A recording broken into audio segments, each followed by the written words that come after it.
Well, we've certainly seen the impact that the Russia-Ukraine crisis has had on the energy markets and also, of course, the commodity markets. Also, part of that, of course, is what we're seeing in terms of food inflation. To unpack what's going on and what we can expect to see perhaps over the 6 to 12 months out, we have Dr. Sylvain Charlevoix. He is the Senior Director, Agri-Food Analytics Lab at Dalhousie University. Sylvain, great to see you and get caught up with you. I've been reading your reports. It's really interesting to take a look at what's going on in the world today. So thanks so much for joining us. My pleasure, Catherine. Thank you. I always get nervous a bit to quote somebody, so correct me if I'm wrong. But one of your reports talks about the fact that the pandemic is really just a bit of a dress rehearsal in terms of what we're going to see as it relates to a food crisis. Unpack what you mean by that. Well, back in March of 2020, a lot of Canadians saw empty shelves, and of course, at the time, as a food distribution specialist, I knew that we weren't really looking at a food shortage, but it was more about supply chain disruptions, and frankly, the just-in-time model was under a lot of pressure. We couldn't store merchandising just couldn't happen. It was, I mean, that closing one sector of the economy, which was food service, all that business, $90 billion worth of business went from one sector to another.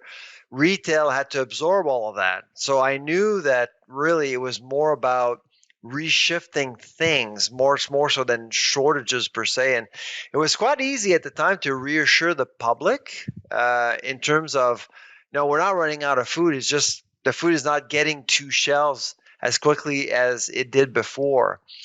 But now we're looking at a really, really critical situation right now around the world because there's a bit of a perfect storm going on with climate, labor, the COVID hangover affecting supply chains, and of course Ukraine. So all of these components are making our access to food way more challenging now than just 2 years ago when we just saw empty shelves. Now we're likely going to see some empty shelves. We're still going to be okay in terms of feeding Canada per se, but we're probably going to have fewer options. And frankly, I'm expecting some rationing to happen over the next little while. Rationing within, Rationing, yeah. Not in Canada.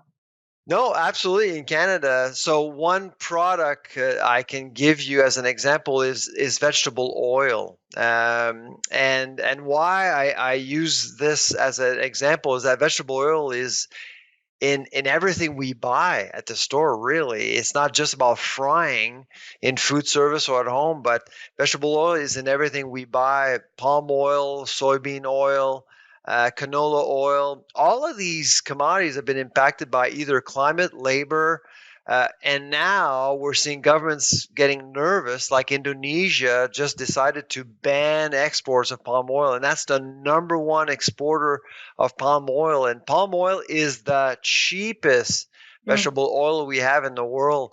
And so what's going on right now is that more and more inventories are tightening everywhere. And I am expecting in Canada over the next few months to see grocers put on a sign, say you're only allowed to buy 1 or 2 bottles per visit, just basically to make sure that everyone actually has enough to buy.